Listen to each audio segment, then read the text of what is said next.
Greetings, folks. This is Volt, and it's time for the Arkham Horror the Living card game Hunters of the Mythos Season 2 Dunwich Legacy Challenge.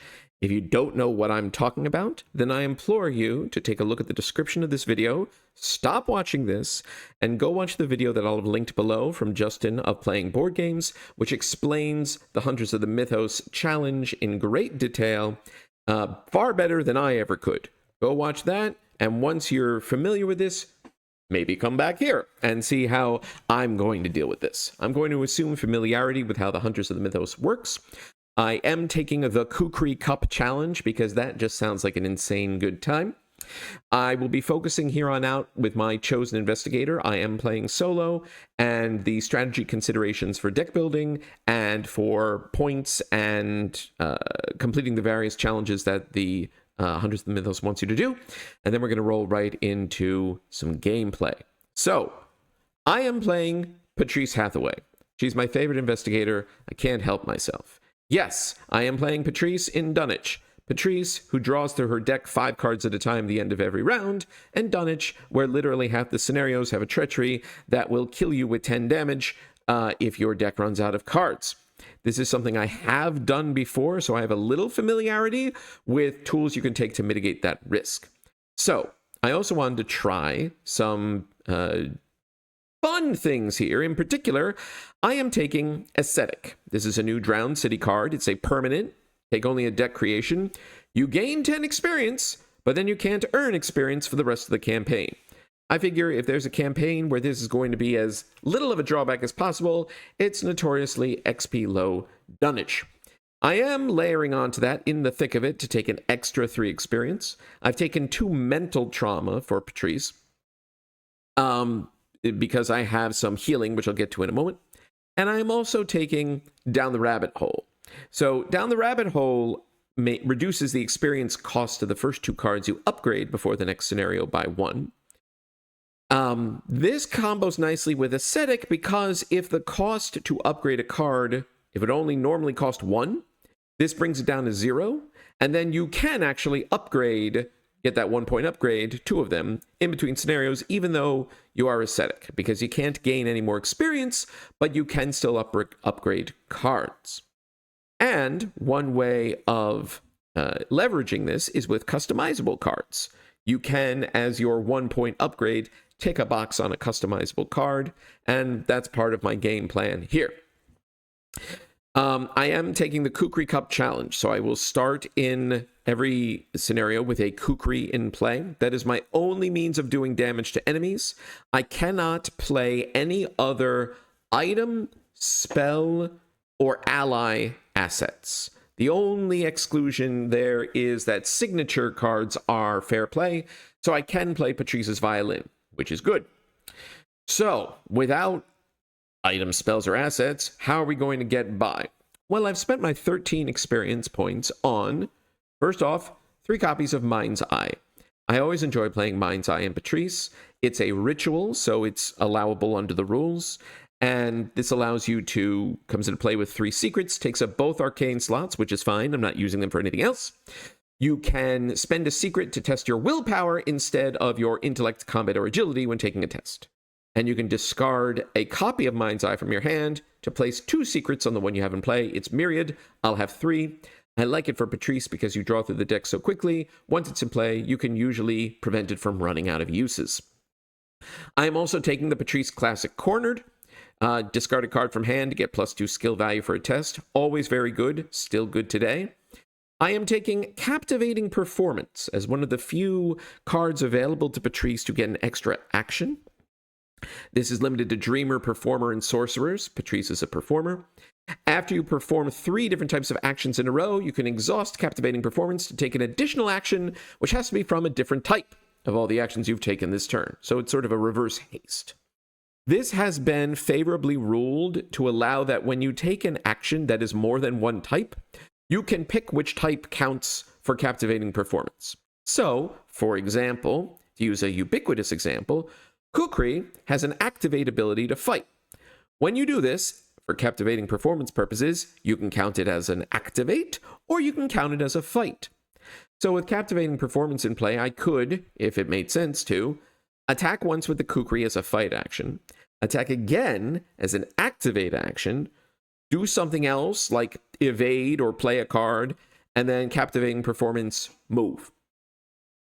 We will see how it fares. The other option I had for getting an extra action was Summon Servitor, which I thought carefully about taking, and I know the other Patrice player, solo Patrice player, tackling the challenge is running Summon Servitor, and more power to them. I decided against it because I don't have... I think I found it awkward in testing with Patrice because you have to have another asset in play that you can discard to get the Servitor, and I really don't want that to be the Kukri, since it's my only means of fighting enemies. And it also needs... I don't know. It is another possible option. I considered instead of captivating performance, I'm going to try captivating performance. They're trying Summon Servitor. Good. You're taking different approaches to the challenge. And finally, that's 3, 6, 8, 10 points. My last 3 points are 1 copy of Alter Fate Level 3. Fast, play during any free triggered ability window. Choose and discard from play a non-weakness treachery not attached to an elite enemy. This is, of course, tech for dealing with Beyond the Veil, the Dunnage treachery that sits in play, and when your deck runs out of cards, you take 10 damage. This is one of the cards I have taken to mitigate that risk. The others include Quantum Flux, shuffle your discard pile into your deck, then draw 1 card to refill Patrice's deck. I'm taking 2 copies of Resourceful, which, among other things, could pull my Alter Fate back from the discard pile if I need to, like if I've gone past Alter Fate already by the time Beyond the Veil pops up. I also have a Test of Will as some cancels that maybe I can use to cancel Beyond the Veil when it pops up. That won't cancel its Surge, it's just its Revelation effect. And a Test of Will is another card that can be upgraded 1 point at a time. Since the level 1 version is exile it instead of test, and the level 2 version is cancel it, test willpower 3, and if you fail, exile it. So I may creep these up to level 1, and if they survive level 1, up to level 2 as the campaign unfolds. Right, so what else have we got going? Another thing, soak. Without allies and without items, how are you going to soak? I'm trying spending 3 points on level 3 Plucky. Plucky is great, fast, gives you +1 willpower and +1 intellect. You can spend resources to pump willpower or intellect while it's in play. Comes with 1 health, 3 sanity. Now, the awkward bit with all composures like Plucky is that once it's in play, non-direct damage and horror must be assigned to Plucky before it can be assigned to your investigator card. So 1 point of damage will make this go away right away. What can I do about that? Well, I'm trying Spectral Shield. This is far from the optimal situation for Spectral Shield. That situation might be Akachi with a whole bunch of charges, helping a friendly Monterey Jack, but that's a question for a different series of videos. Unrelated, go check out Quick Learner's channel. But what am I doing with Spectral Shield here? 1 cost, fast. Again, I want to emphasize fast. Patrice's common limiter, most common limiter is number of actions, so fast cards are good. You attach this to a player card at your location with health or sanity, so that could be Patrice. It could also be Plucky. And then whenever that card takes damage or horror, you cancel 1 of it. Then you have to remove a charge from an asset you control. If you can't, then Spectral Shield gets discarded. Where am I getting charges? It's not Mind's Eye. Mind's Eye runs on secrets. It's Living Ink. Living Ink comes out with 3 charges, takes the body slot. Remove 1 charge from the start of each of your turns. Once it has no charges discarded, you get +1 to the chosen skills. I haven't chosen. Okay. All right, hold on. Well, what I've tried to choose is willpower. Let's edit that while we're talking about it on the fly, so that it is, again, a boost to what Patrice is trying to do and works with Mind's Eye.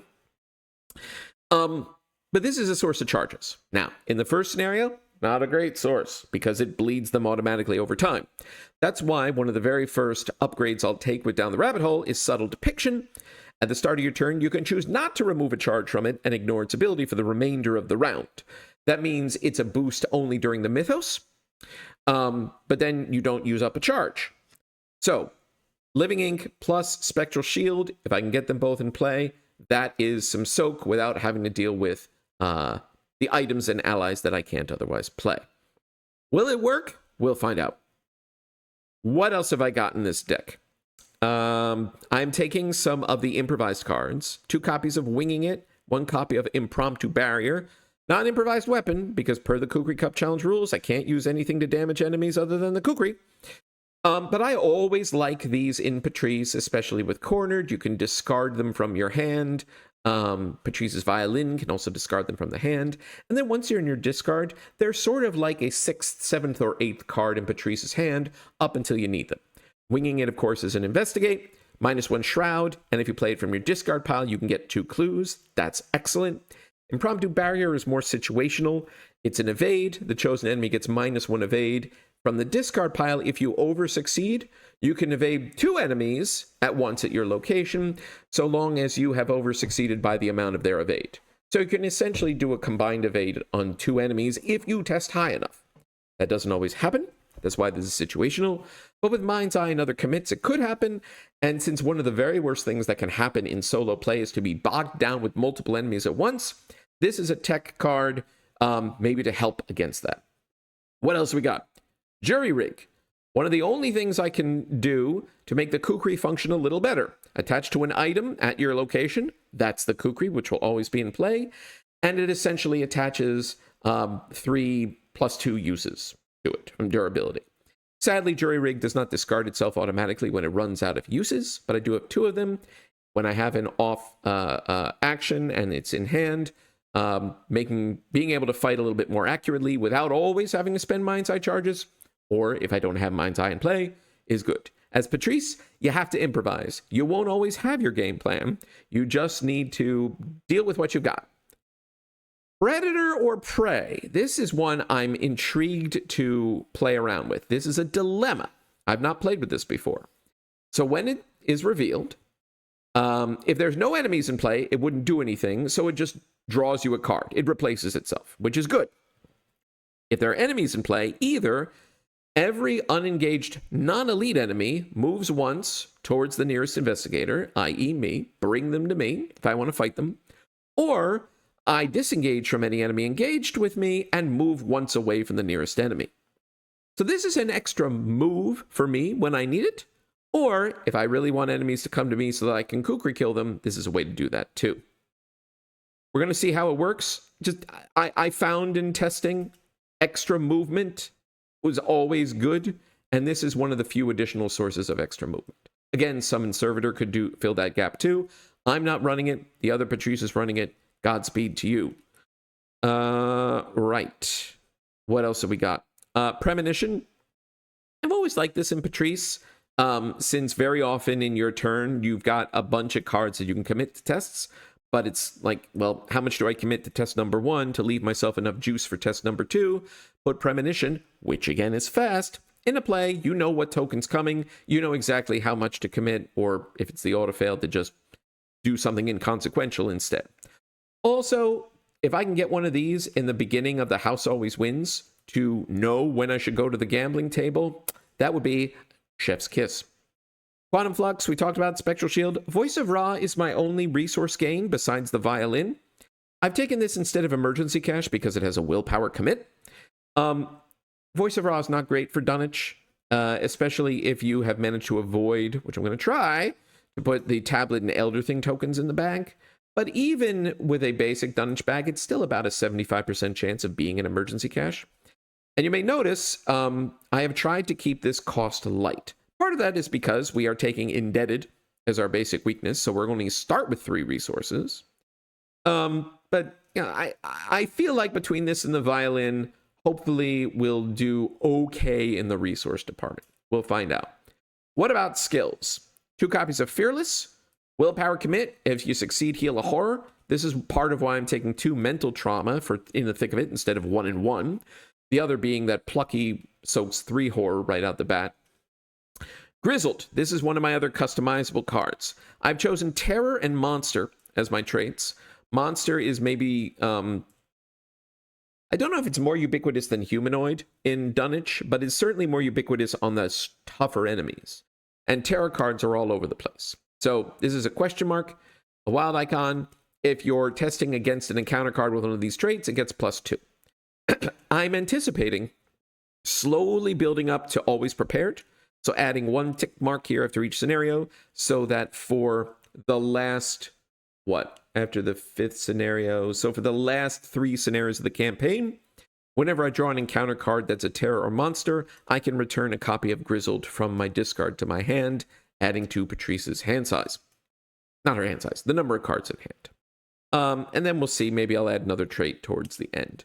I've taken Monster. A monster also works against the Watcher from Another Dimension, Patrice's weakness, so that's good.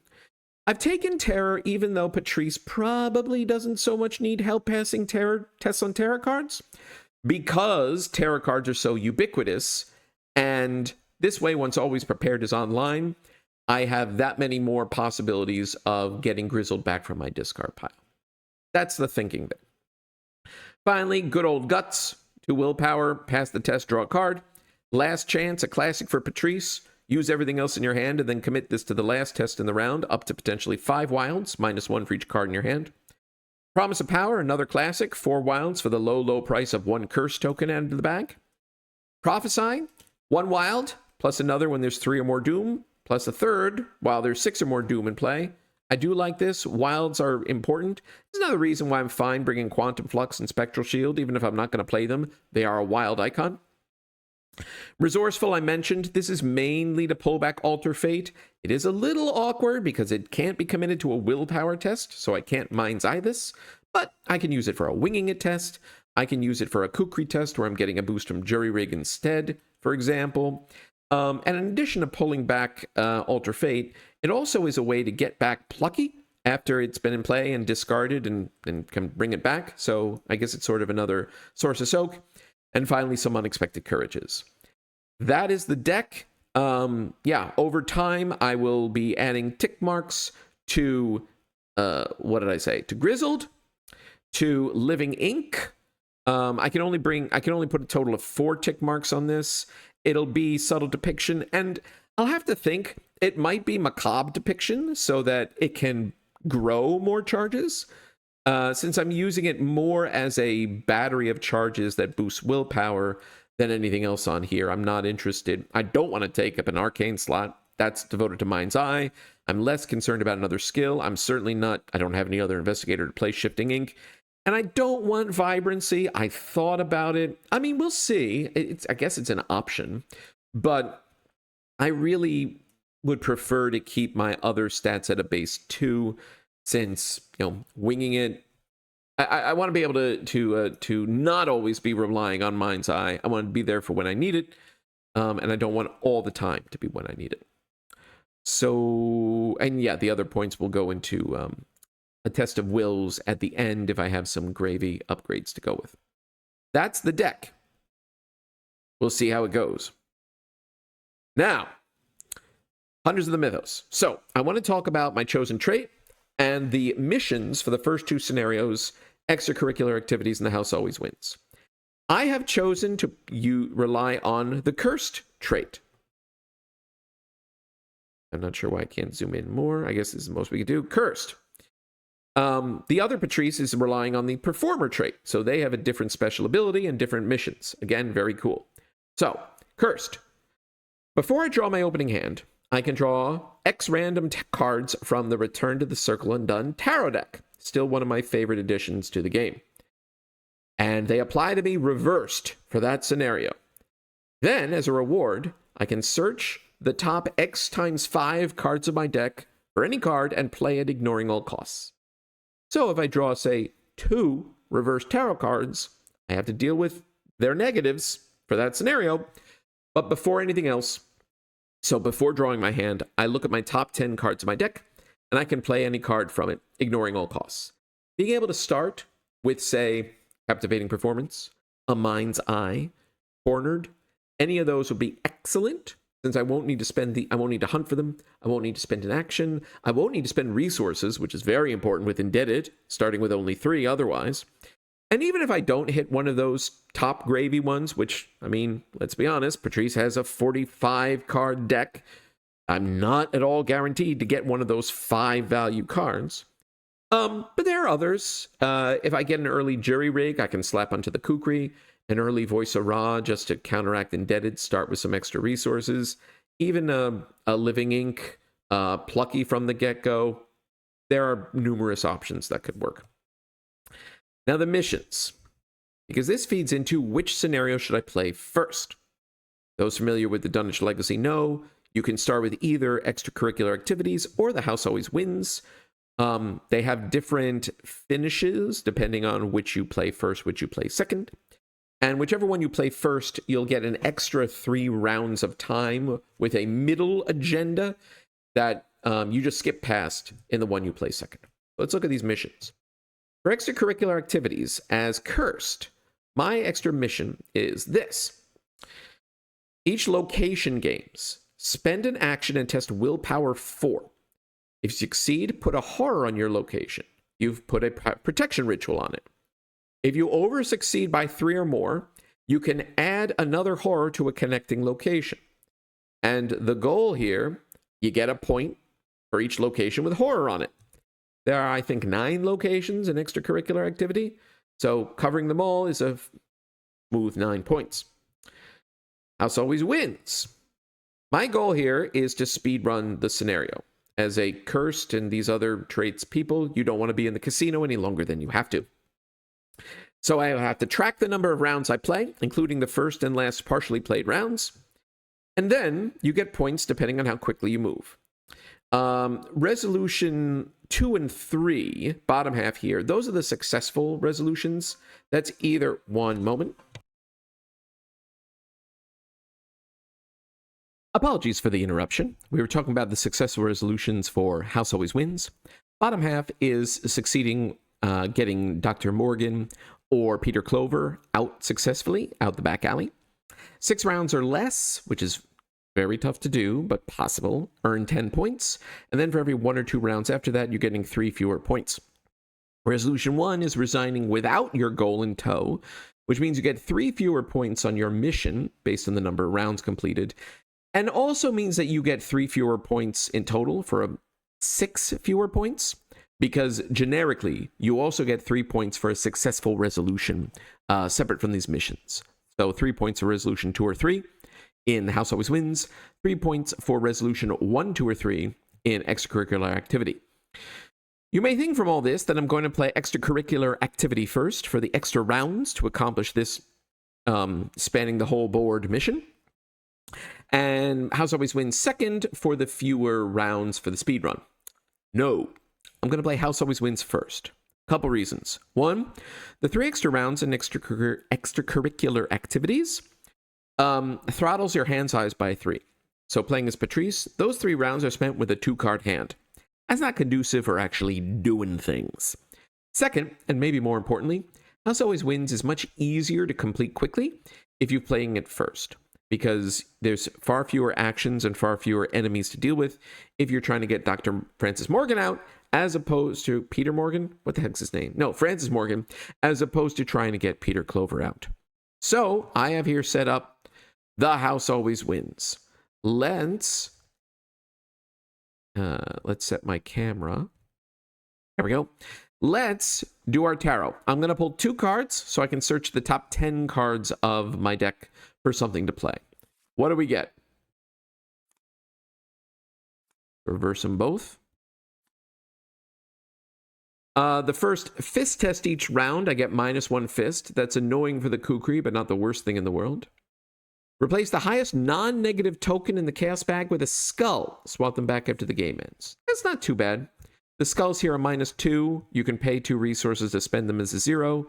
So essentially the -1 is now, the +1, excuse me, is now a skull.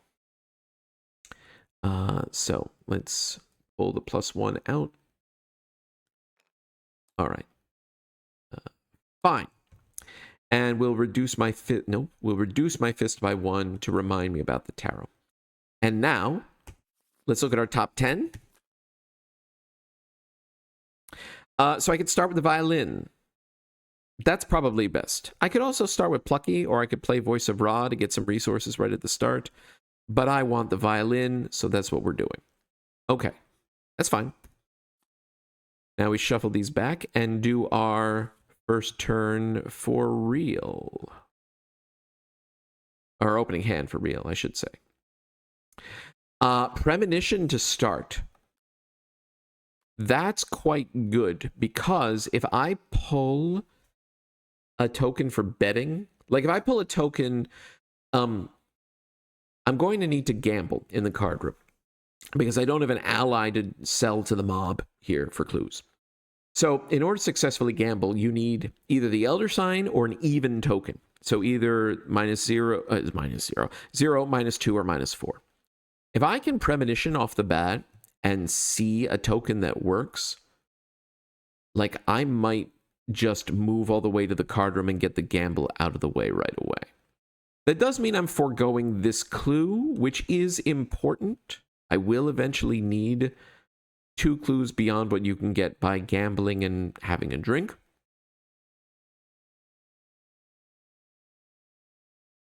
But seeing all that, yeah, okay. I don't want predator or prey at the beginning. 1 promise of power would give me a means to get, if I don't like my premonition, or it's not something that can do the bet. I could get the clue. Or I could get the clue, play something, do a thing, and then play premonition and hope it doesn't get eaten up by the Mythos. But it could very well get eaten up by the Mythos. That would feel quite bad. So I will probably have other pluses to get that clue. Maybe I'll just keep the jury rig as something that I could potentially reasonably play if I'm going to spend time at the opening. Okay. Fine. All right. We start at La Bella Luna. 2 shroud, 1 clue. You can resign. First turn, we have a doom track of 4. Our goal is to gather 4 clues. We can cheat once. Hopefully it won't come to that. What's our premonition? Okay, so we can't gamble with that, but we can get a clue with that. So, and actually, before anything else, I'm going to use the violin. Let's see, it's Shroud 3. No, Shroud 2. So I only need to be 1 up on the test. So I could commit Resourceful, and I'll pass, and I'll get the clue.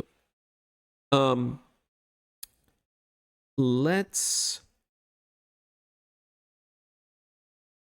violin and discard the guts, and I could draw a card or I can get a resource. I will need resources for betting and for buying drinks. But if I get a card, I could reasonably play it. We'll get a card. Living Ink. Okay.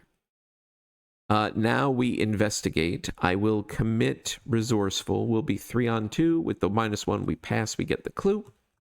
There's none of the Resourceful back. That's fine. Then we'll play Jury Rig on the Kukri. And then we'll play Living Ink. All right. Enemies. Clover Club Pit Boss moves in on me. He's aloof. That's fine. We upkeep into... Well, there's the Watcher. There's a Mind's Eye. Okay. Second turn. That shouldn't be here. We're at 1 of 4 Doom. Let's make sure this is shuffled. Nope. Shuffled. Encounter card.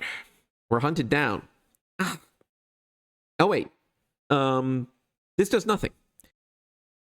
Because the Pit Boss is unengaged. So he moves towards me. He's already with me. If he would engage me, he makes an attack, but he doesn't because he's aloof. This is actually a whiff. Okay.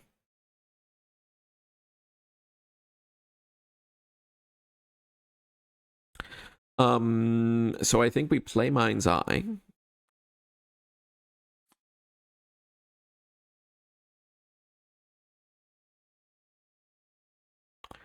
You can stack 2 jury rigs on something. We're going to, but I don't think I'm going to do that.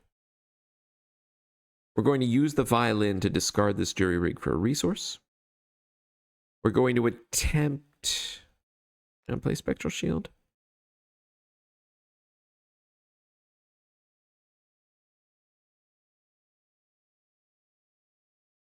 Let's see. I would be testing 2, 5. No, I'm going to use Mind's Eye for this. For the Watcher test is what I'm muttering to myself about. I'm tempted to play Spectral Shield, but I also know that I will need resources.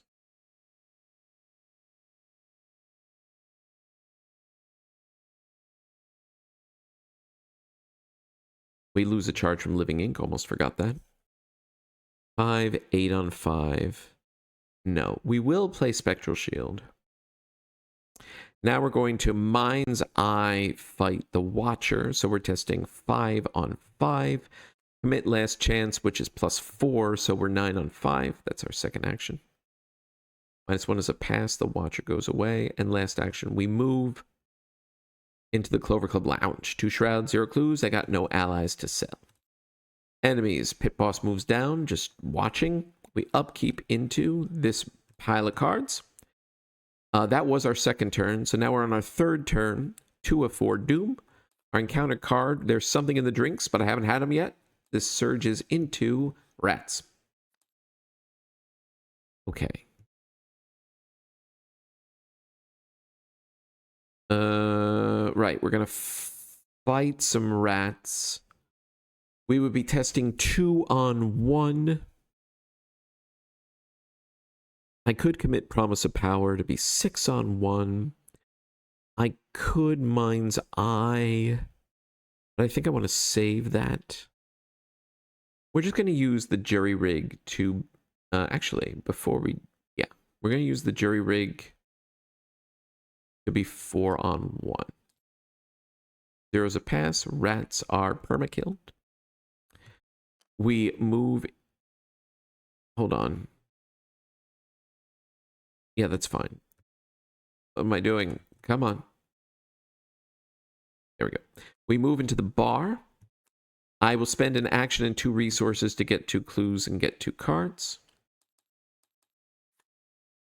Okay. And we will use Patrice's violin to discard something to get a resource. Okay. Pit Boss follows me. We upkeep into... I'm looking for a second premonition. Nope. Okay. Fourth turn. We're at 3 of 4 Doom. More Rats. Okay.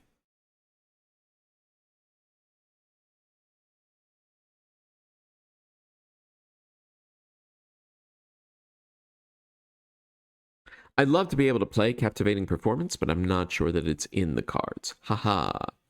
I mean, I could kill Rats, play, move, and then activate Captivating Performance to do another thing. Pit Boss is going to catch up with me.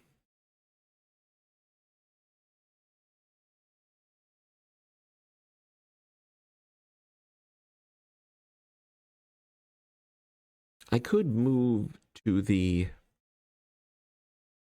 back to the lounge and plan to evade him there next turn and move out.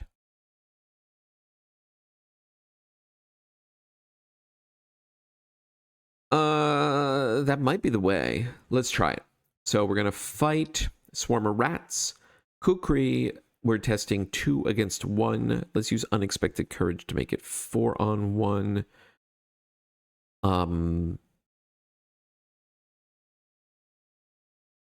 Quantum Flux, 5 on 1. Permadead. We will use the violin, discard Impromptu Barrier for a resource. We will play Captivating Performance. So we fought, we played, we move back over here to the lounge. And so then we can use...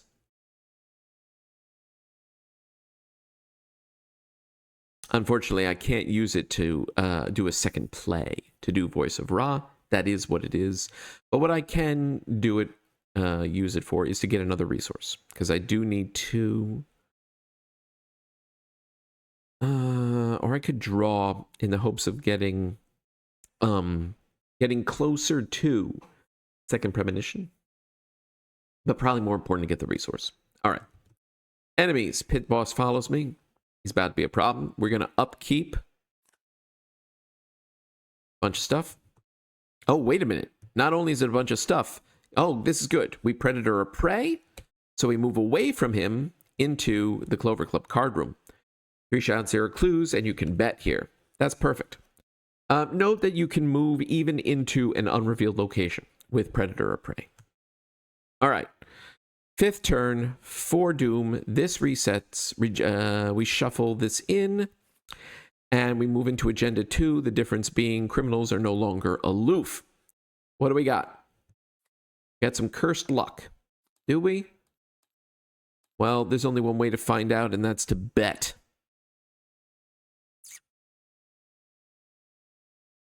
We're going to discard Mind's Eye to get 2 more uses on Mind's Eye. Come on, gambling. Spend 2 in an action to... Hey, it was even. We got the clues.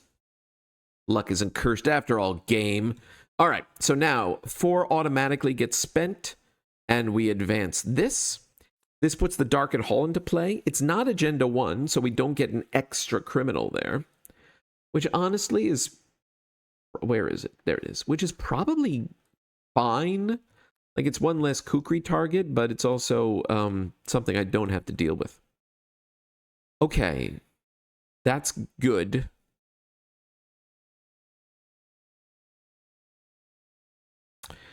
So do I just move twice?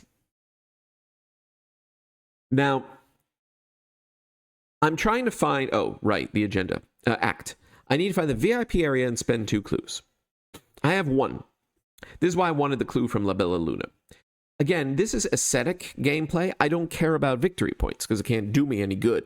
So I don't care about finding all of the victory point locations and using the clues. I just need 1 more clue, which can come from any... Let's move first so that it's clear what's happening. We're going to move. Darkened Hall. 3 back hall doorway locations get put into play. So let's put those out there. They are randomly shuffled, so I don't know which is which. 1, 2, 3. Okay. So each of these has a clue and a victory point that I don't care about. One of them is where you resign. Another is the VIP area where Dr. Morgan is going to be and where I need to spend 2 clues. The VIP area has a clue. So if I moved into it, I would want to be able to get it. But the problem is the VIP area does not let you, during upkeep, you get no cards or resources. So if I end my turn there, I'm starting the next turn with nothing. Which is bad. So I would much rather at least, if I have to begin a turn there, which I might have to, I would much rather it at least be a turn when I have already parlayed Dr. Morgan and then can just move the heck out.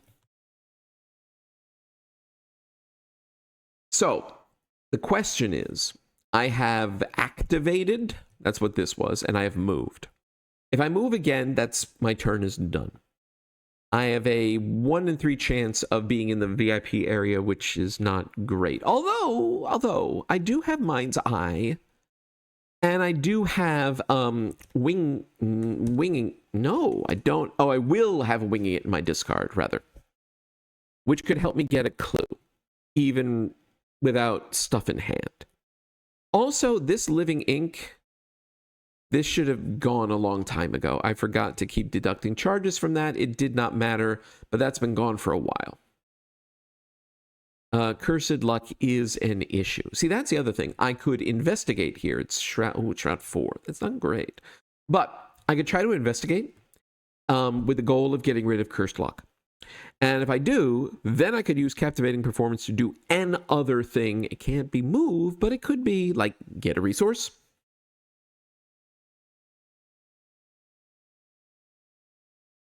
So I think Because otherwise, if I'm stuck in the VIP area, I got nothing. I think that is what we're going to do. We're going to investigate. So we'd be testing 1 on 4, 3 on 4 if I use Mind's Eye. Wait, before we investigate, I will use the violin to discard winging it. Yes, to get a resource. Yeah, to get a resource. Now we will investigate. I will use Mind's Eye. So I'm testing 3 on 4, and I'll commit this last chance. So we are 7 on 4. We're 3 up. We failed. Our luck is still cursed. Oh well. I do have a captivating performance. 1 more action. Can't be to investigate, unfortunately. I will take a resource. All right, that could have gone better. It's fine. Pit boss moves down. We upkeep into. Okay, good. Another predator or prey. So I can move away from the pit boss. I get to check out one of these locations. Let's try this one. The back alley. This is where we resign. And also, it's the easiest of the clues to get. This is good. This is predator or prey working as intended. Mythos, this is our 6th round. So we're not going to finish this turn, but if I can finish within the next couple of turns, that would be nice. 1 of 3 doom. Is that right? First round we were at 0. So then 1, 2, 3. Then we advance over into 0, and now this is 1. Yes, that's right. 1 of 3 doom. Our encounter card. Arousing suspicions. Well, there's no criminals in my location, so no doom is added. Instead, I lose 2 resources. Not great, not terrible. Okay. So now, because I can get this clue, I'm less worried about ending my turn in the VIP lounge, VIP area. Because it would be parlay, move. I still wouldn't be able to resign, but I would be close enough. Yeah. That's fine. All right, we want this clue. So it is Shroud 1. Oh, if I play winging it, then I'm guaranteed. Do I want to do that? I could play winging it from the discard. Well, not guaranteed, right? Autofail is a thing, but I'll pass on everything. I don't need to boost to the test, is the point. And I could commit resourceful, and I could pull back something red. Is there anything I want? I don't want predator or prey now. That's not going to do me any good.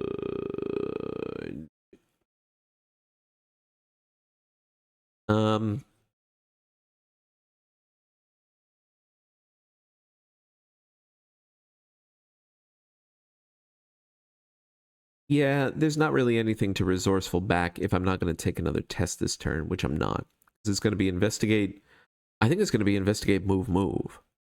Not performance captivating, but with this clue, I just need to find the dude. And then I'd be relying on... Ooh, what would I be relying on? I would not have cards to parlay. I think it's a willpower 3 test. I'll just have a straight 4.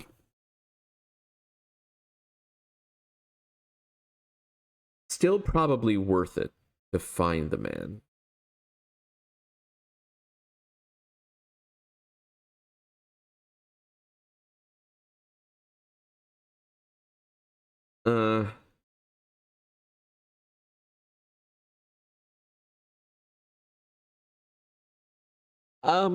Yeah, I will play winging it.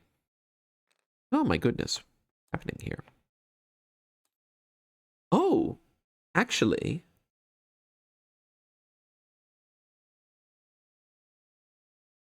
I did just have a silly idea. All right, let's see if I can make it work. It might not be silly after all. All right, I'm playing winging it. So Shroud -1, played from a discard, get an extra clue. I don't need an extra clue. Point is, Oh, man, but I would want to over-succeed on this. Which reduces the value of the winging it, doesn't it? Prophesy is only 1 question mark. Spectral Sealed is 1. Voice of Ra is 1. If I Mind's Eye a test. Here's what I'm thinking about. I could, if I managed to pass the test, if I got this clue by playing winging it, that's a play. It can be investigate or play. Count it as play. Then move. Then if I investigate again and somehow manage to pass committing resourceful, I could resourceful back predator or prey and use it to get a free move into one of these locations and then have another turn there. And if it is in fact Dr. Morgan, I could attempt the parlay this round. I don't know if any of that is really feasible, though, is the point. The cursed luck is putting a real crimp of my plans. Maybe I don't winging it. Hold on, let me put this back and think this through. What if I Mind's Eye this test? I'd be 3 on 1. Most -2 is the most common thing in the bag. So if I committed like the Voice of Ra, which is only a willpower commit, I'd be 4 on 1. And I have a good chance, I'd have an almost 3 and 4 chance of getting rid of cursed luck. Then I could move. Then I could play winging it. I would be testing against a 3. And I could be 2 on 3, 3 on 3, 4 on 3, 5 on 3. That's pretty good. Again, that's 3 and 4 chance. And if I pass, I can predator or prey to move into the location. I think that's the play. All right, we are investigating. We're using Mind's Eye. So we're testing 3 on 1. I'm going to commit Voice of Ra to be 4 on 1. We're 3 up. Skulls -2. We pass. We get the clue. We passed by 1, so cursed luck is gone. Our stats go back up. We move. We're going to investigate again. No, we investigated, move. Now we play. Specifically, winging it. We are testing 2 against 3. 3 against 3, 4 against 3, 5 against 3. We're 2 up. We pass by 2. We resourceful back. Predator or prey. Max 2 dilemma per round. So, no, we had a dilemma the previous round. But you can still have 2 of the same dilemma in a round, as long as you don't have more than 2. So, we move. Let's try this. It's the VIP area. All right, winging it shuffles back into my deck. All this other nonsense discards. We have a captivating performance action coming up, but we're going to spend our 2 clues to advance. We put Dr. Morgan into play here.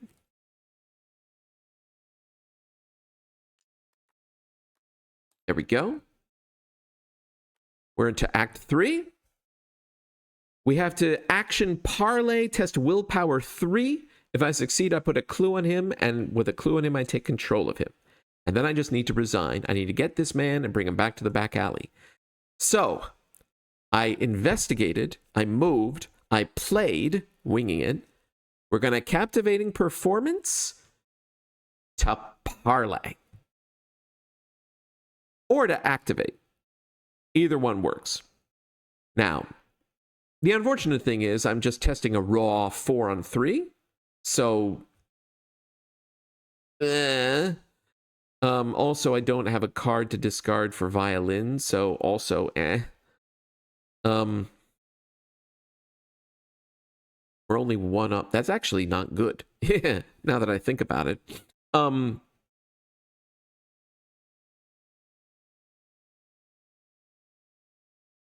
Can't draw cards or gain resources during the upkeep phase, and I have 0. So even if I got a skull, I can't spend resources to treat it as a -1. I may suddenly be a victim of my own success, but the benefit is, like, I'm not finishing in the 6th turn. This is the 6th turn. But as long as I can finish either next turn or the following turn, all I need to do is succeed at this parlay, then move, resign. I just need to nail this once. I'm just going to be throwing multiple attempts at it, I think. Like, next turn, I could draw a card and then attempt the parlay. I could draw a parlay, move evade, and then the following turn move resign. But I'm going to try the parlay once, or do I take a resource? I could, well, next turn I won't. Oh. I'm just going to try it. 4 and 3. Never punished. -1. I put him in the body slot for, I don't know what reasons. That's a clue on him. Hey, her fist is up. Right, yes. What is going on? Working as intended. All right, the Clover Club pit boss moves down here after hearing, like, the thundering noise of a woman with a violin running all the heck over the place. And then we upkeep, except we get no cards and no resources. All that happens is things ready, and I get my actions back. 7th turn, 2 of 3 doom. What's our encounter card? That's not great. There's something in the drinks, so I lose an action. That's unfortunate. But I have Dr. Morgan, so fine. Surges into a twist of fate. Pull a token. -1. We take a damage, which will go on... which will go on Dr. Morgan. The Spectral Shield is weird wording, but the current consensus in the community is that attached card takes 1 or more damage horror really means when that card is assigned damage or horror. So even though I'm taking a damage, the player, by assigning it to Dr. Morgan, I don't have to lose the Spectral Shield. So I could just lose the Spectral Shield. It doesn't really matter. But the point is, I have 2 actions, and they're, again, I don't need this clue for victory. I don't need this location, which is also victory. We're an ascetic. We are going to move. Hello, pit boss. I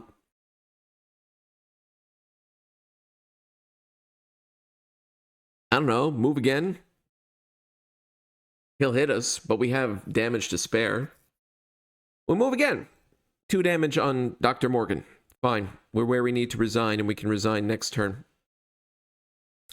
Enemy face, he hits again for 2 damage. This time, Spectral Shield will go, and 1 damage on Patrice. And we get a full upkeep. Bunch of stuff. Mythos, this is the 8th turn. 3rd round, the agenda advances, but we're about to leave. I have still to do all the setup. That's fine. Hideous Abomination, Striking Fear. Striking Fear will shuffle in. 1 Hideous Abomination is randomly selected and spawns in the lounge. The Servant of the Lurker, I don't care about VP. These conglomerations of spheres also shuffle in. La Bella Luna is removed from the game. And we're about to end. But we do get an encounter card before we go. What is it? We're hunted down. No, this just surges because this guy is engaged with me. A doom goes on him. And you know what? First action, resign. We're done. We played 8 rounds. We get 7 points. I am so happy that Predator or Prey pulled its worth 3 times. I hadn't even thought about the resourceful gimmick allowing me to pull back a Predator or Prey when I want it. And that worked beautifully. Okay, so we get 7 points plus another 3 because we got a successful resolution. We got resolution 2. That's the wrong act. Resolution 2. Yes. So we got 10 points plus 2 points worth of kills from killing 2 swarms of rats. Not a lot of Kukri kills, but that's fine. So 1B, 10 points plus 2 kill points. I'll take it. This is far from optimized. I'm sure other players are going to rack up, and already have racked up, excellent scores. I'm just happy that my silly deck concept of cards to get through this scenario, which is the speedrun task, is a particularly tricky one here. I'm just happy that it worked out and we got a reasonable score getting out the place. So, resolution 2. So what all happens? The O'Banion gang is a bone to pick.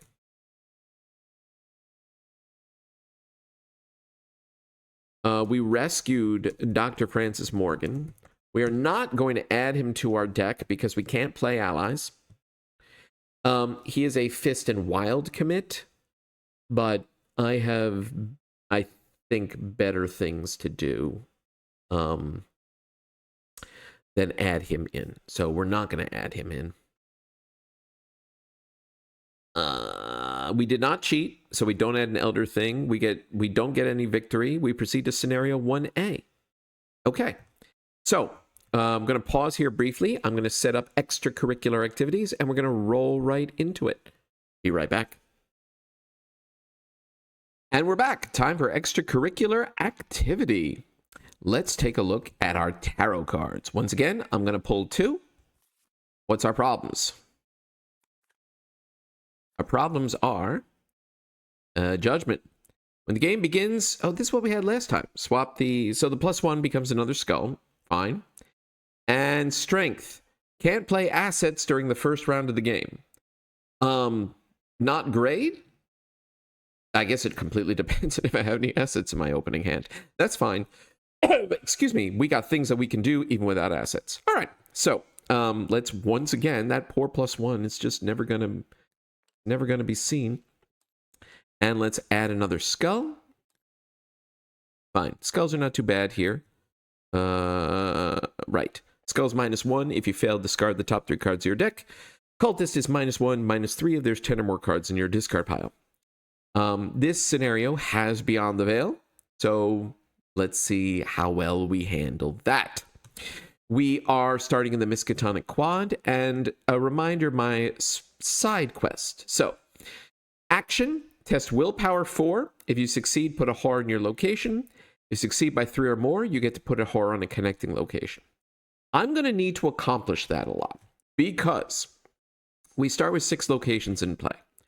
But when you enter the science building, the alchemy labs get put into play. When you enter the administration building, the faculty office gets put into play. And when you enter the student union, the dormitories get put into play. Until you get Jazz Mulligan, you can't go into any of those locations. But they'll still be on the map. And I can still put a horror on them if I over-succeed on that test in a connecting location. Talking strategy. You need 3 clues to advance the act. Once I advance the act, then Jazz Mulligan will get shuffled into the deck. And I need to find him.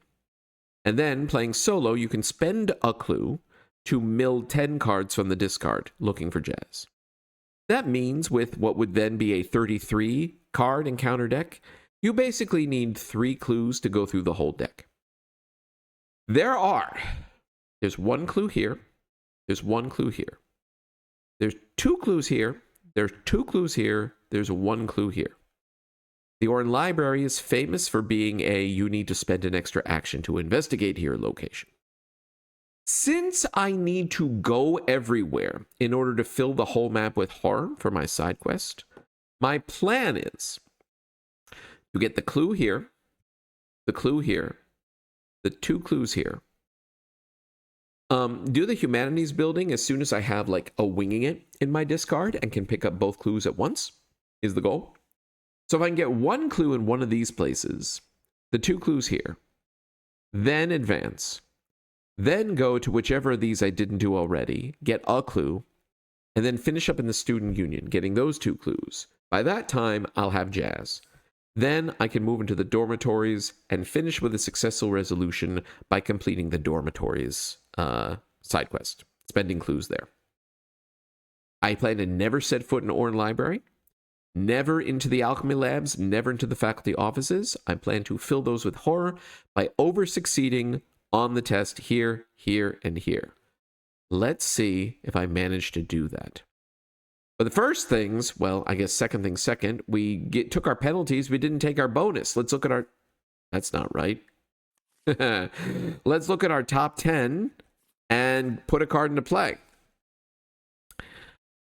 The violin, living ink, a jury rig, or mind's eye. So it's mind's eye or the violin, right? And now, oh, of note, even though strength says during the first round you can't play assets, we're not in the first round yet. This is even before drawing the opening hand. So, strength is not preventing me from doing this. I mean, mind's eye is fantastic. However, there's 3 of them in the deck and there's 1 violin. We're violining. Shove these back. Now draw our hand for real. We'll put the watcher back. All right. Assets I cannot play. Spectral Shield is an event, so I could potentially play it. But what do I want to do with my opening hand? I mean, what would be... And Jury Rig is an event, so I could play it. Predator Prey is not helpful. Quantum Flux is Beyond the Veil protection for later. Living Ink I can't play. I mean, my first turn might be Jury Rig, Spectral Shield, move. Unless I get, right, stuff that will enable me to really accomplish a big test. Which is possible. If I get like Last Chance or something like that. But as it is, let's go with these. Ooh. Well, I'm not going to be able to play that Mind's Eye, unfortunately. But I do have a Winging It, which after the first turn will go in the discard. So maybe I head for the 2-clue location right off the bat. Okay. And plan to get that next turn. I could discard it with a violin and try to get it this turn. Options. I like having them. All right. We are in the Miskatonic Quad. 3 Shroud, no clues. You can resign. We're not going to do that. So what are we going to do with our life? Play Jury Rig, move, do a test.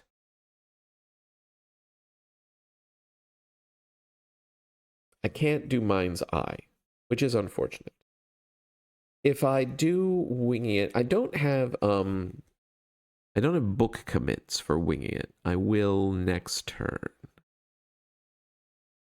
Let's see, 4, 5, 6, 7. In order to have a good chance of passing, over succeeding on this by 3, I would want to be testing at 8, so that right now these are -1.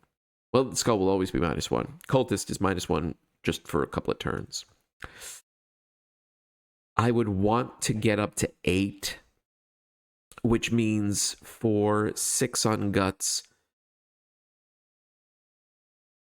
maybe I forego the Spectral Shield in order to test 8. Yeah, okay.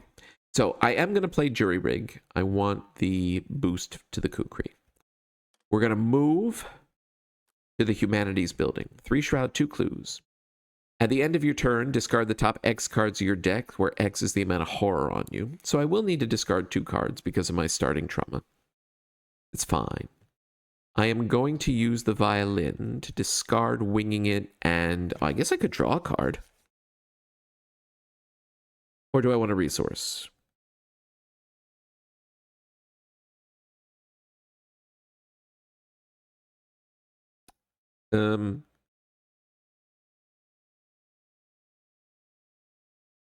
No. You know what? I am going to do this in a slightly different order. I'm not going to play jury rig yet. But I am going to move. And then I will use the violin. I will discard winging it.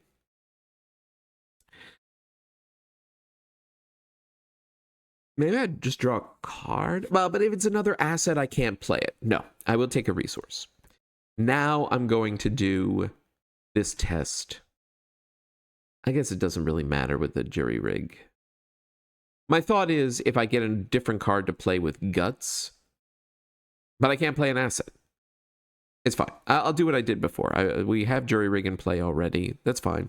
Now we're going to attempt this willpower test. So we're testing 4 on 4, 6, 7, 8 against 4. We are 4 up, -2. So we don't get the bonus, but we do put a horror here. That's fine. I'll just need to attempt it again, like from the quad. That's fine. I do draw a card, which is a living ink I'm not going to be able to play. That's fine. No enemies on the board. We upkeep into a bunch of stuff. Mind's Eye. Good to see. We're at 1 of 7 doom. Shuffle this.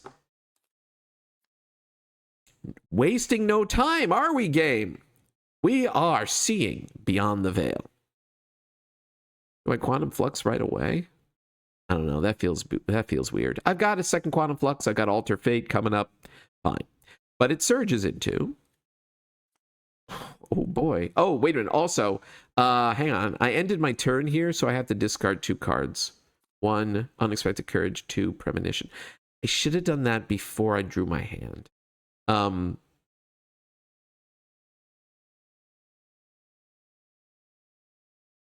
So it would have been the last chance in the Mind's Eye. So let's do this correctly, because they were the first 2 cards that came out, which hurts to lose the Mind's Eye, but that should have been discarded. So this should have gone in here, this should have gone in here, and I should have then drawn the Unexpected Courage and the Premonition. 4 and 5.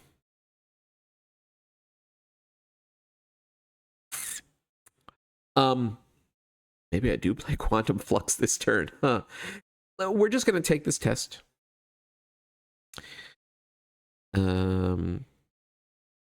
Because Premonition is good this turn. Yeah, we're just going to take this 4 and 5. We're 1 down.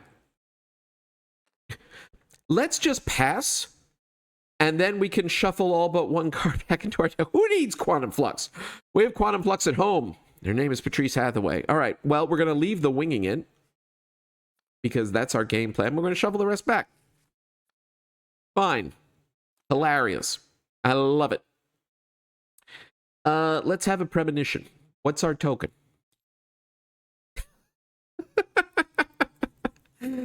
Okay.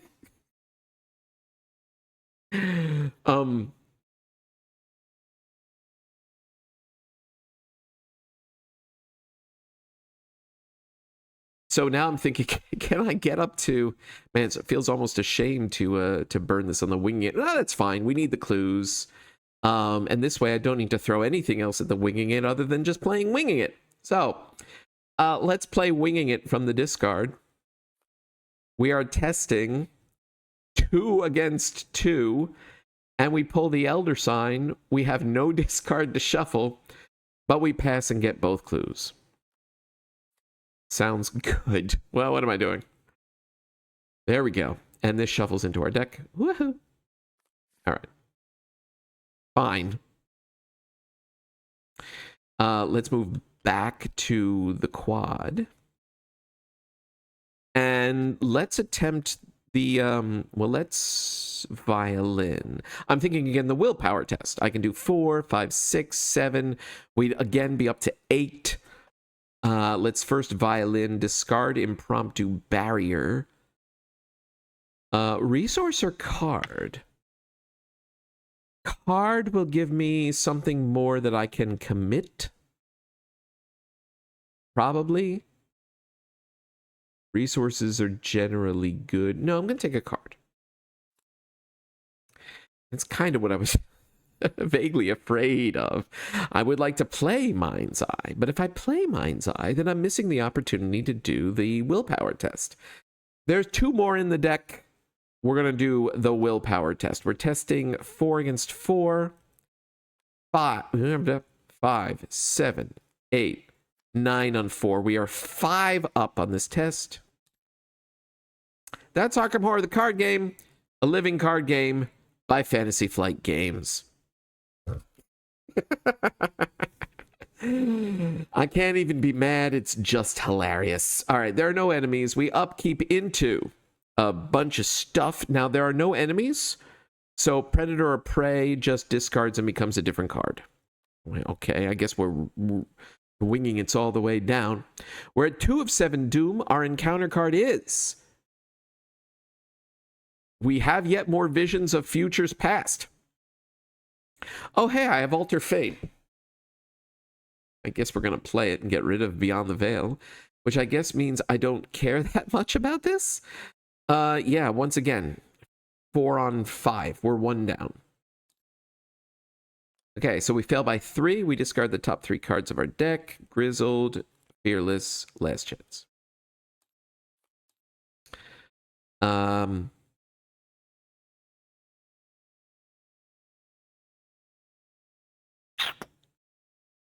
So, let's use the Violin to discard a Winging It, and I'm going to draw a different card.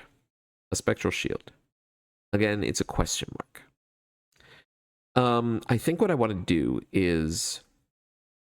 We can still do this test later. I think I want to move to one of these, try to get a clue, so we can advance and get Jazz into the discard.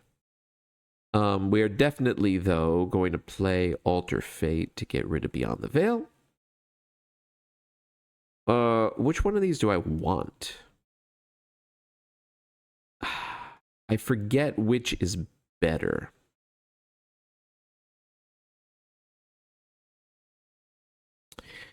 And by better, I mean lower shroud.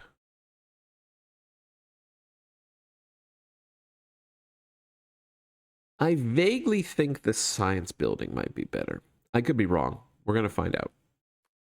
It is better. 2 shroud. I'm pretty sure one of them is... I knew one was 2, and the other I think is 3 or maybe even 4. So, 2 shroud, 1 clue. Put the alchemy labs into play. When you fail a willpower test here, you take a damage. Fine. Alchemy labs.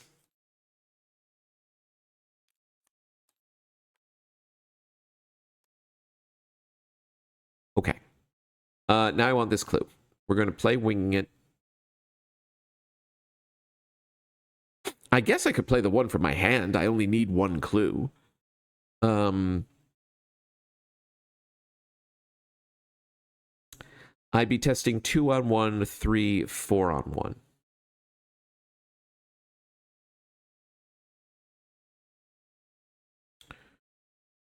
Cultists are now -3. So it is meaningful to get 3 up on this tab. Yeah, that seems fine.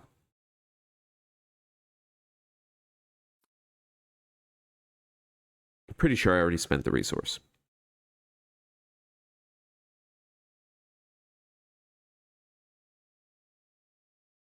Did I? Hold on. Let me check the tape. Yes, I did already spend the resource. 2 on 1. 3 on 1. Prophecy is still only 1. 4 on 1. We're 3 up. Okay, game. Game's like, you had 2 Elder Signs, now you get 2 auto fails. Fine, if that is your real name.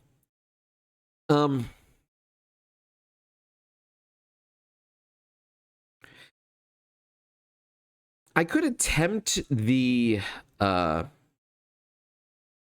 see, it's kind of a waste to attempt the willpower test here because I'd only be 6 on 4. In order to fill this, I really need to over-succeed. So I'm not going here later.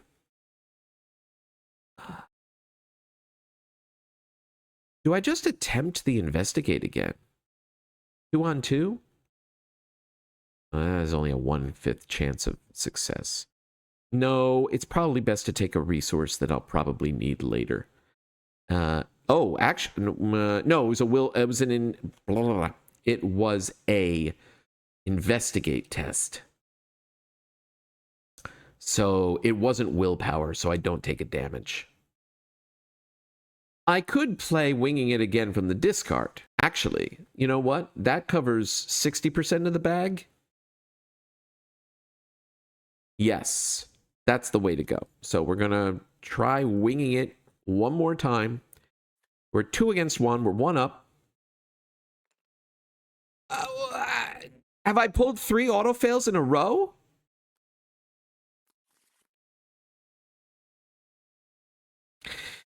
All right. There are no enemies on the board. We upkeep. All is going according to plan. Well, there's Mind's Eye. I'd still have barely enough resources to play it. Fine. We're at 3 of 7 Doom. Why not draw the Yithian Observer? 4 fight, 4 health, evade 3. When it attacks you, you discard a card at random from your hand. Does a damage and horror. If you can't discard, it deals +1 damage and +1 horror. Okay.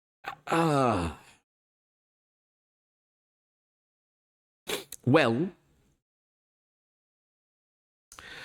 with Kukri and Jury Rig, I can swing 5 on 4. I have Grizzled. It is a monster, so that's a +3. I, of course, don't have enough actions to straight up kill the damn thing, and I'd love to play Mind's Eye, but I don't know that I have time to do it. I think I'm going to eat an attack here.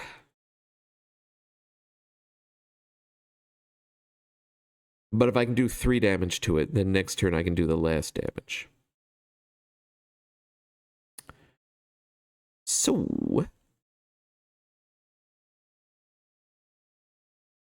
let's see. Kukri, I'm swinging 3 on 4. I want to be up by 3 to cover the cultist. So, I mean, Promise of Power gets me there for one of the tests without even needing to use Jury Rig. Grizzled plus Spectral Shield. I mean, Spectral Shield will save me a damage here, which is meaningful. And then Violin for a resource.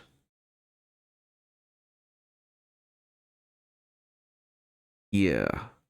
Okay, so we're going to attack with the Kukri. So we're 3 on 4. We'll use Jury Rig, 5 on 4, commit Grizzled, 8 on 4. We're 4 up.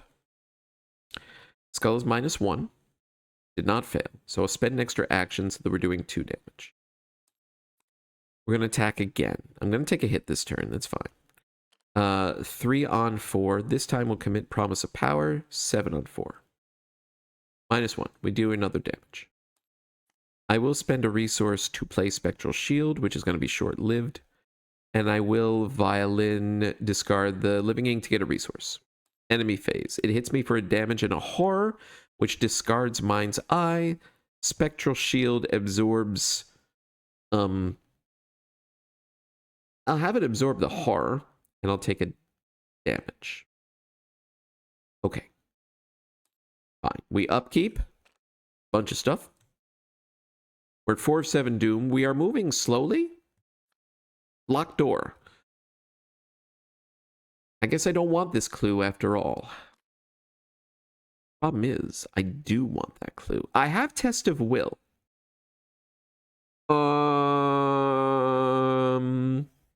I have Test of Will.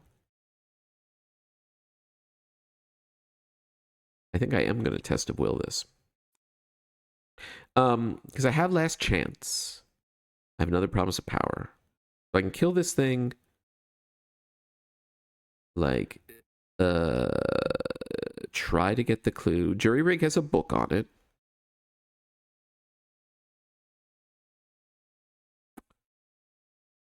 Do I have another Winging It? I do.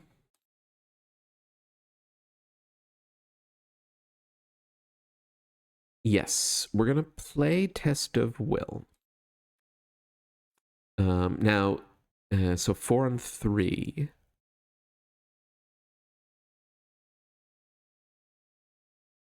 Do I throw Fearless into this to at least cover the -2? I think I do. So we're 5 on 3. -1. We pass, no locked door, we heal a horror. All right. Okay. Let's try to kill this thing. 3. I can use Jury Rig to be 5 on 4. I could Promise of Power to be 7 on 4. When I winging it test, I'm going to be testing 2 on 1. I can use Jury Rig to become 3 on 1. And then I could Last Chance to be 9. I'm not getting Patrice value. I could Patrice. Draw another card. Or does this ever retaliate? No, it does not. Or I could Jury Rig 5 on 4, commit the other Jury Rig, be 6 on 4.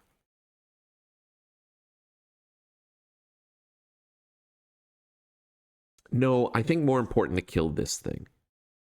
So yes, we're going to throw Promise of Power into this test.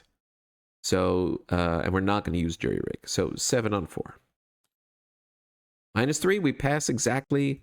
Yeah, the Observer is dead. Dead forever. Okay. Now, we're going to play Winging It from the discard.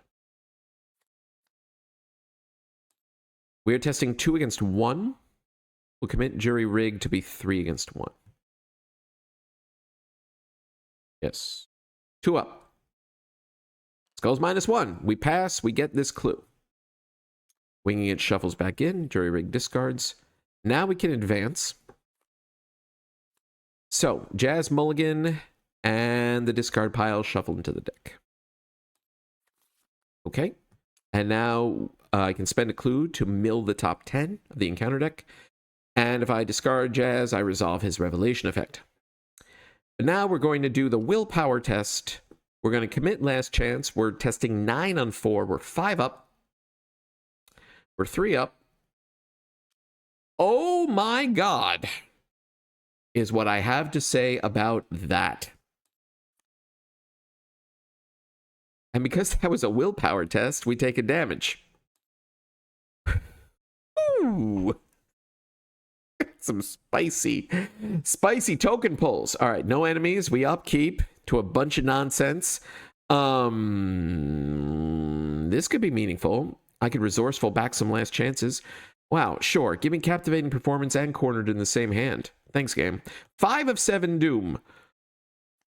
We're still beyond the veil. Okay. We're going to be resourcefuling back Alter Fate, which surges into We're Eager for Death. Ooh, we're testing 4 on 4, and if we fail, we take 2 horror and damage.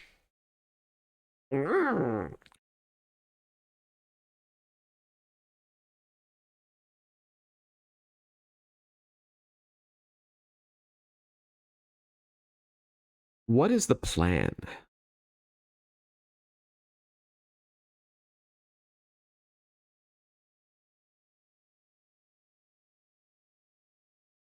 I need to pass this. I want to get this willpower test.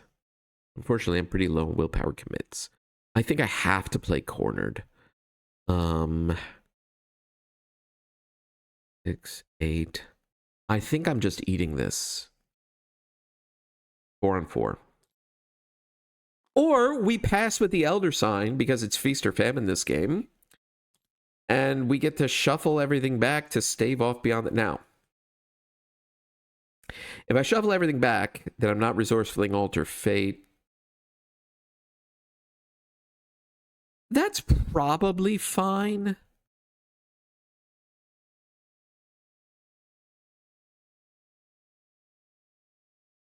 Because it'll show up later. And then I don't need to worry about this until, well, much later. So the question is, what do I want to leave behind, actually? There's no winging it's in there. I have resourcefuls, which can pull one card back.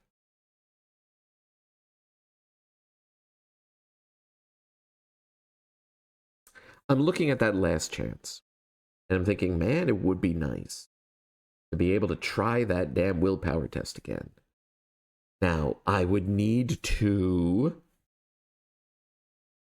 succeed on like a spare investigate to pull it back, which I could do.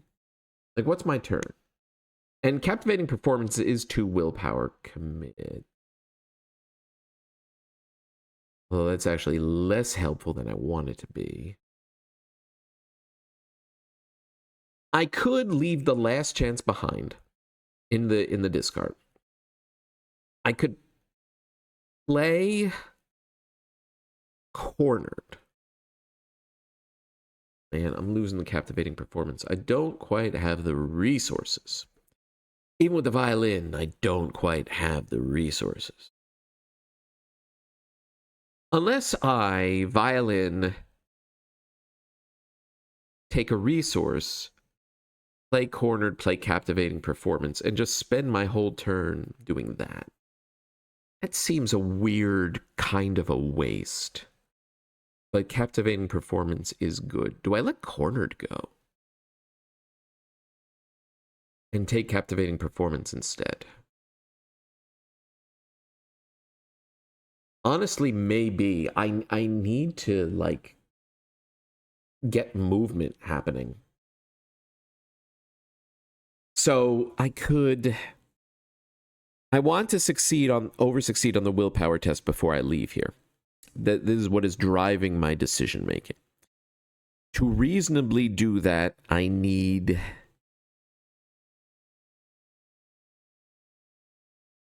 Well, captivating performance is 2 willpower commits. If I play cornered, then that will get me to 8.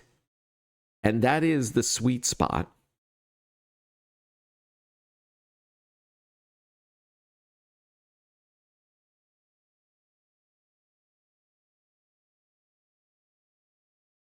So what is it? Cornered. The willpower test. Move? Just letting both resourcefuls go? I mean, it might be. The alternative is to do an investigate, right? Just for the purpose of using resourcefuls to pull something back from the discard. If I, again, cornered also has a willpower commit. But that's not helping me pass the tests. I think I need cornered in order to get high enough on these willpower tests. So, cornered, if I investigated with a resourceful, committed, and discard the other, I'd be testing 5 on 2. That will likely get me back a last chance. I could commit the captivating performance. I could violate away the winging it and attempt the test with a last chance. Would again be 9. Yeah, I think that's the plan. So we'll leave a last chance. Oh boy. All right. We're gonna come on. We're going to play cornered.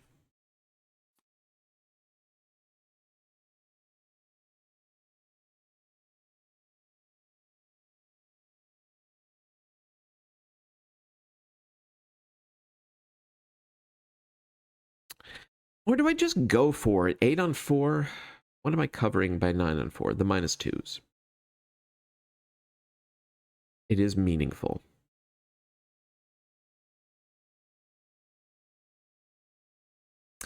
All right, yes, we are going to investigate. So we'll commit a resourceful. We'll discard the other with cornered. So we're testing 5 on 2.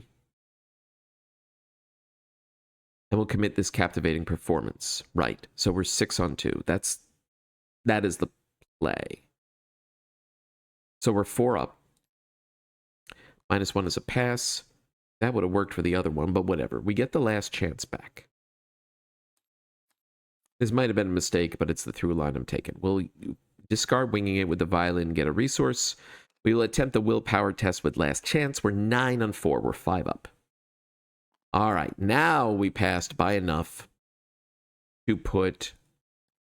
Whoop. That's not what I wanted. To put a horror on both the Alchemy Labs and the Science Building.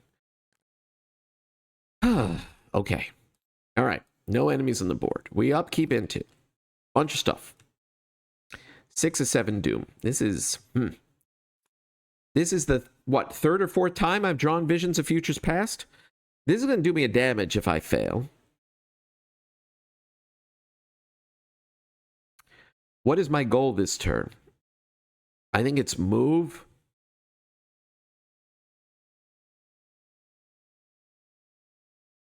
I do have Quantum Flux.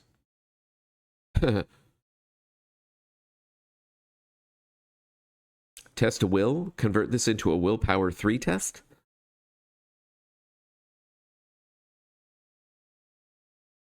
But I have a bunch of commits, which I can use to throw into a big willpower test. I think again, 1, and then Premonition. I could Premonition now.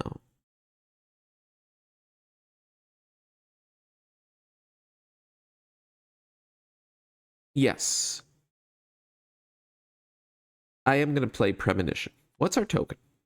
It's a skull. So it's a -1. Okay, that's good. I only need to put in 2, which means I only need to just discard a card, right? Using cornered. So we'll discard this test of will. 6 on 5.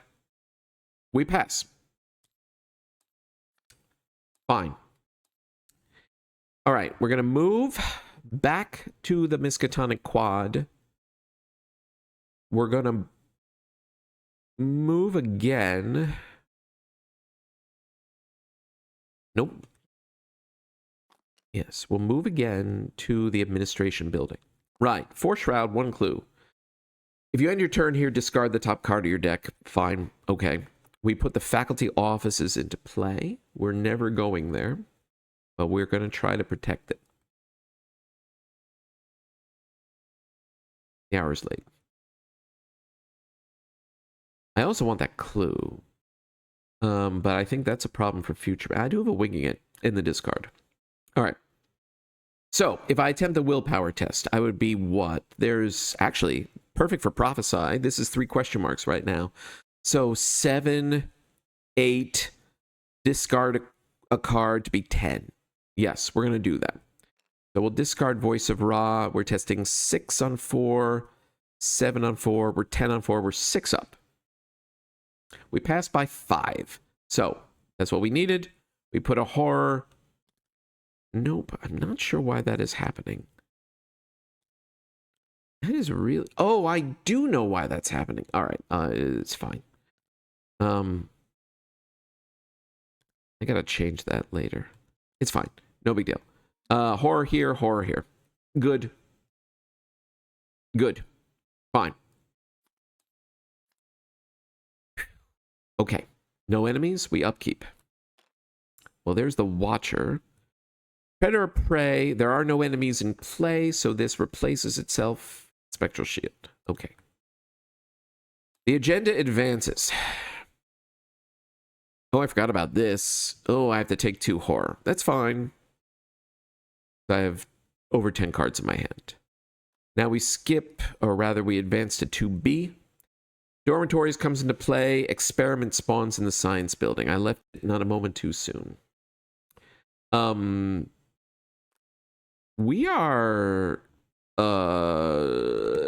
behind pace, as they say in the business.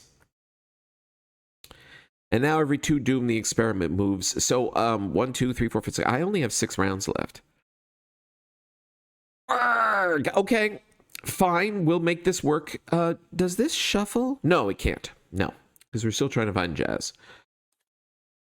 A thrall that spawns with me. Location with most clues. All right. I think we're going to kill it and try to get this clue. And we have a promise of power to help with the ladder. All right. So we're going to attack with the Kukri. Before any boosts, we're 3 on 2. I think we're just going to have to eat the presence of the Watcher for a round. 5 on 2. If I discard impromptu barrier. 7 on 2. And then the investigate. 2, 6, 7. 2, 6, 8. Cornered.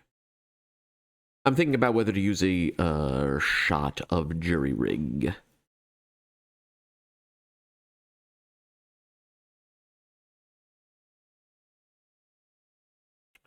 Six, 7, actually 9. Yeah, we're gonna use jury rig. No, not the whole thing. Oh well, whatever. Yeah, we have 1 use left. So 3, 5 on 2, and I'll discard impromptu barrier to make it 7 on 2. 3 up. Elder Sign. Okay, so first off, we're spending the extra action to do a second damage to kill the thrall permanently. Then we can shuffle everything in, leave 1 behind. What am I leaving behind? The winging it. Okay.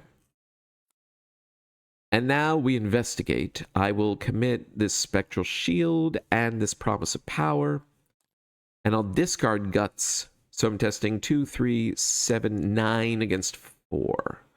I did not do this. I should have discarded a card. It would have been the Watcher, because that was the first card I drew. I'm not going to take that. It wouldn't have mattered otherwise. It should have been the Watcher, actually. It's fine. Because I think what it was... Whatever would have been discarded would have just been reshuffled in by the Elder Sign. So I'm gimping myself by not getting past the Watcher. But what I am doing is testing 9 against 4 to get this clue. We pass. We get the clue.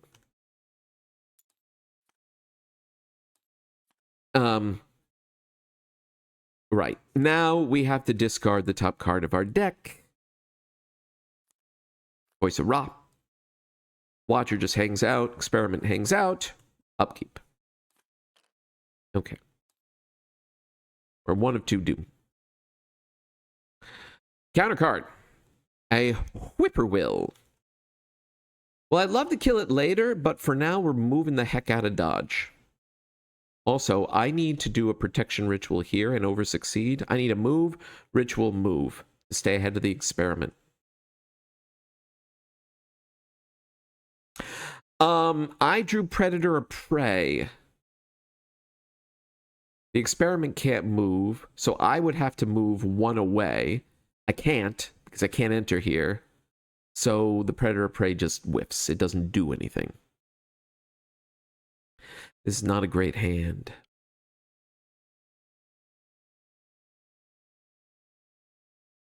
Well, let's attempt. Well, I keep flipping that. Move back to the quad. I need to nail that test.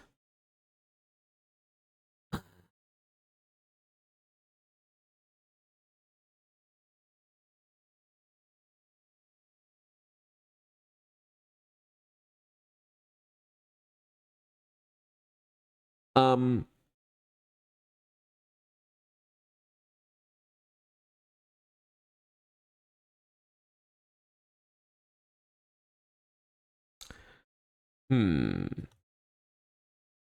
thinking about, I have resourceful. And resourceful back the Predator or Prey, which is interesting. But you can't use it on a willpower test is the problem. Maybe I violin, discard the barrier in hopes of getting something I can commit to the test. I think that's what we're doing. Well, it's a willpower. 4, 5, 6, and cornered makes 8. I think it's what we have to do. All right, 4, 5, 6. Cornered makes 8 on 4. Come on. Yes. -1. We pass by 3. So, or here, or here. All right. We're staying just ahead. We move into the student union. We still need jazz. Okay. All right. Okay. Okay. Enemies. The whippoorwill hunts. Upkeep. Bunch of stuff. Mythos. The experiment moves. So the experiment is hot on my heels. And our encounter card is we are pushing to the beyond. I have Test of Will.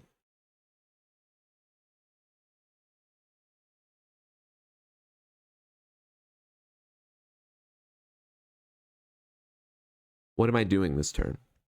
We are winging it, which will get these 2 clues. We are spending clues to try to find jazz. I'm not doing another test this round. Unless I try to watch her. But no, I need jazz. No, I might do a test because he's a parlay. He's a book 3 parlay. 4 on 3.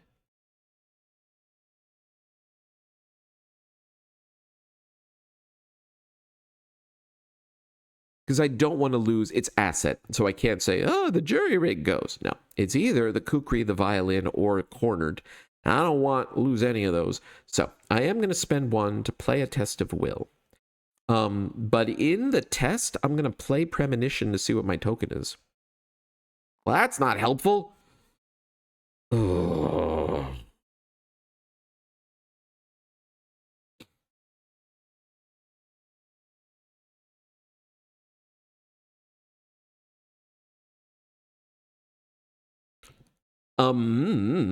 Well, I could commit the unexpected courage, and I could discard the fearless. I'd be 8 on 3, and that will still pass on most things. That could follow up on that curse.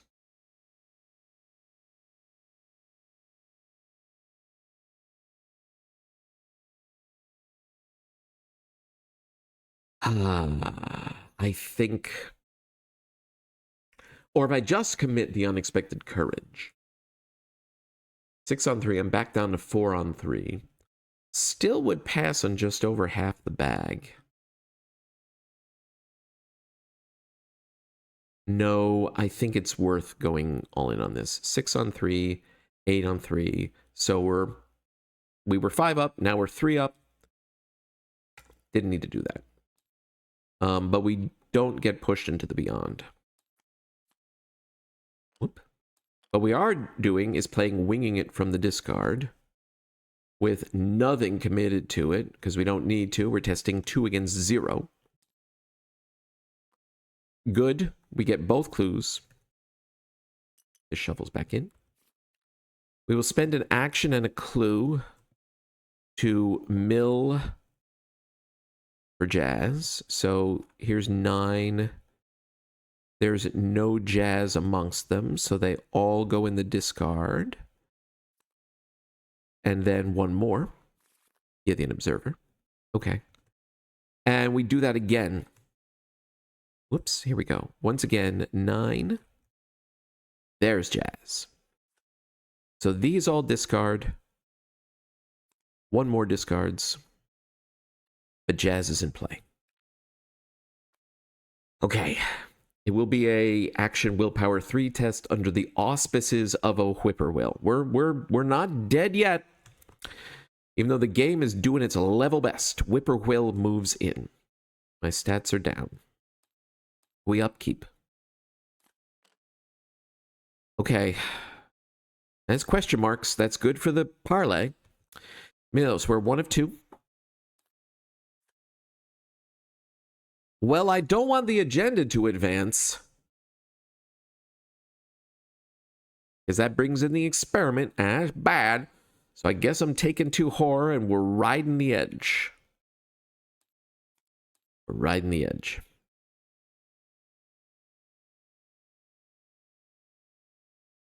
Okay. We have to parlay jazz. It is difficulty 3. Whippoorwill means I'm starting at 1. So if I commit everything and discard a card but cornered, I'd be 3, 4, 5, 7. Yeah. We're going to do that.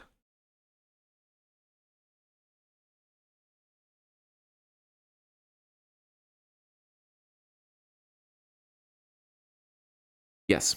Okay. 3, 5, 6, 7 on 3. Come on. Skulls -1. We succeed. We take control of jazz. Okay.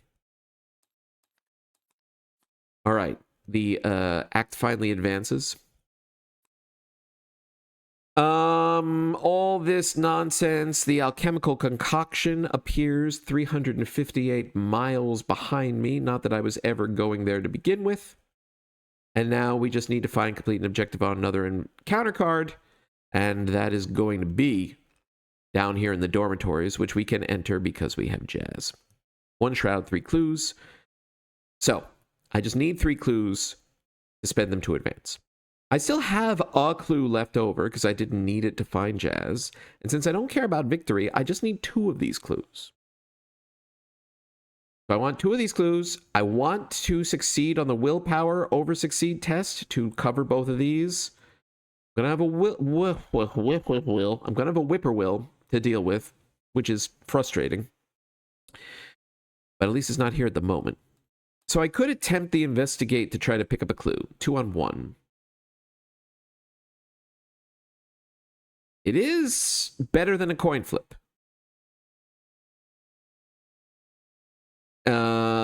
I sadly no longer have a winging it in the discard, so I can't do that. But we're going to try. 2 on 1. Elder Sign. I get a clue, and I can shuffle all but 1 card back.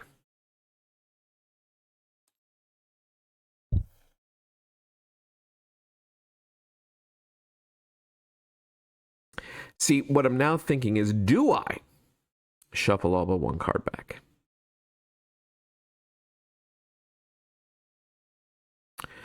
Because, well, I'm going to feel real silly if I... How many cards are left in my deck?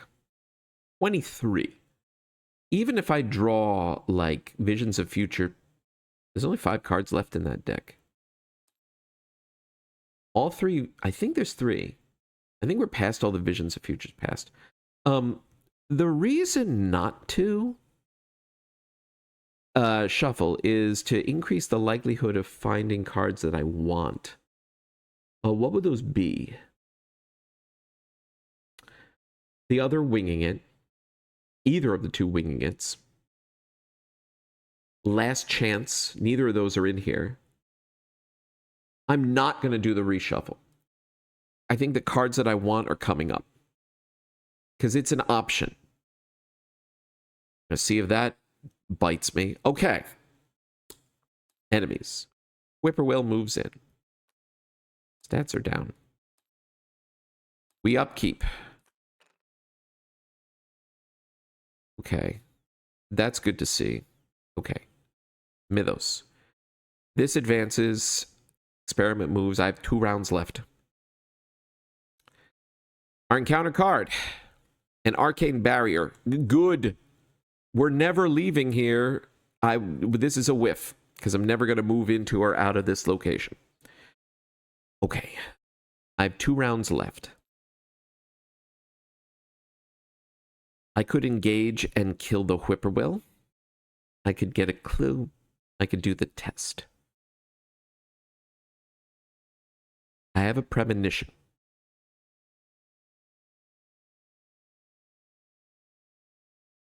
The difficult test, this is only Shroud 1. So the difficult thing is the willpower test.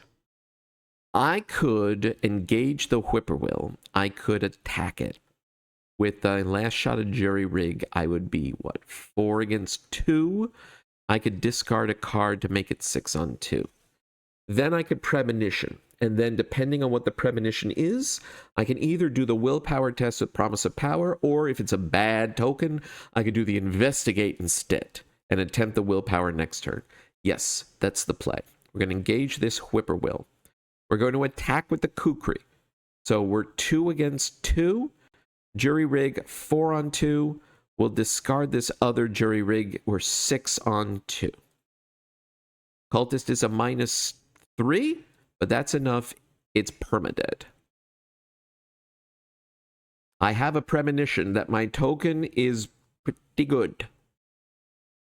So, can I get up to 7 on the test? Excuse me, 8 on the test. Whippoorwill is no longer an issue. And the answer is yes, because I can commit promise of power. So we're 8 on 4. Oh, that actually just gets me right there. Yes? 8 on 4?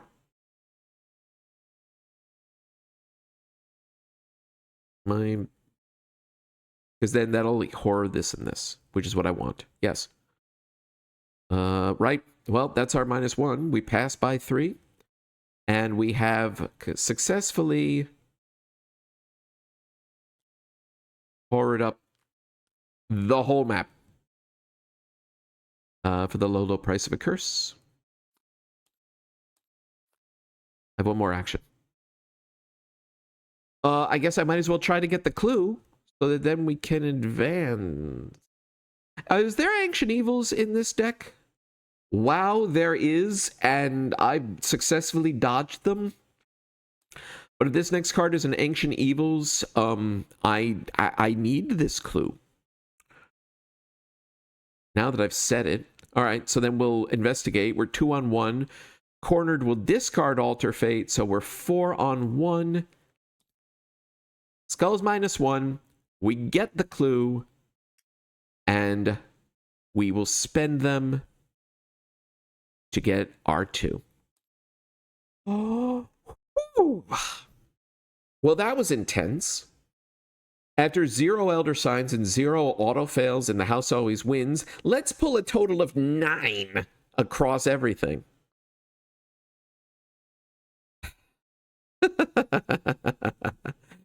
Wow.